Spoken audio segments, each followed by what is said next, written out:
It bothers me when we're so quick to turn on folks who have meant so much to us, and I say our community. If you're an open-minded person, then this is a conversation worth hearing. Judge Mathis said something in this clip that needs to be heard loud and clear. He spoke the truth about Michael Jackson and Bill Cosby, two black men who gave everything they had to uplift our people. But when the system turned on them, we shamelessly stood by the system instead of standing by them. Michael Jackson. Little known fact. He's the biggest.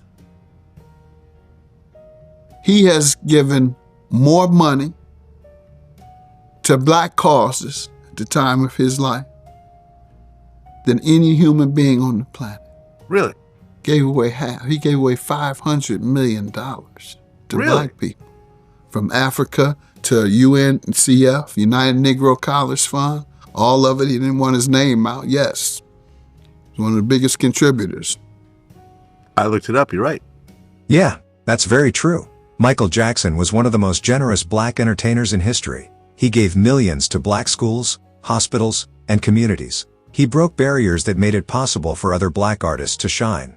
But what did we do the moment the system labeled him a monster? We distanced ourselves. Even when the evidence didn't add up, even when the FBI found nothing on him after a 10-year investigation, we still chose to believe the worst. It's sad that we're so quick to destroy our own legends just because the media told us to. Instead of protecting Michael, we helped them bury his legacy. And yet, they said he tried to be white because he had a disease. Vitiligo. He had vitiligo, which turns your skin white. I don't think Michael actually molested any of those kids. No. That's what I think. I don't either. I think he was trying to live a childhood that he missed. Yeah. And everything that he was doing indicated that. And that's not all. Listen to what Judge Mathis had to say about Bill Cosby. Whether you believe in his guilt or not, there's one thing that can't be denied. The same system that protects certain people made sure to publicly crucify Bill Cosby. And again, we didn't wait for due process. We didn't ask questions. We just joined the attack. And by the way, Judge Mathis isn't defending crimes. He's only asking us to think deeper, to stop being so quick to judge, especially when it comes to our own. Because if we don't learn to stand together, they'll keep tearing our heroes down one by one.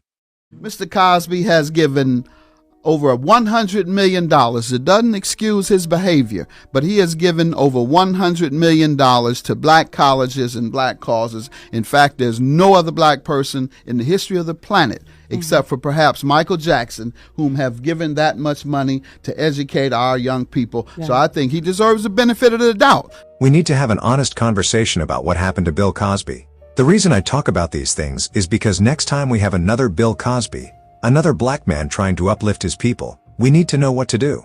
We need to know how to defend our own instead of throwing them under the bus just because the elites told us to.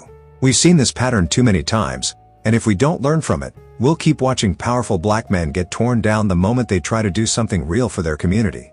Bill Cosby has done so much for black people. He didn't just entertain us, he built platforms that promoted education, self-respect, and black excellence. He created Fat Albert and the Cosby Kids, a show that taught moral lessons while representing black culture in a positive light. He produced A Different World, which inspired an entire generation to attend historically black colleges. He invested in education, donated to black institutions, and pushed for self-reliance. But the moment he tried to step into a position of real power, the system turned on him. They don't want a black man with real power. They don't want a black man shaping his community. That's why they took out Martin Luther King Jr., Malcolm X, and so many others. When the system decides to destroy someone, they make sure we're the ones who do it for them. We turn on our own, we repeat what they tell us, and we act like we don't see the bigger picture. That's why I talk about this, so we don't keep making the same mistake. Now, am I saying Cosby was perfect? No.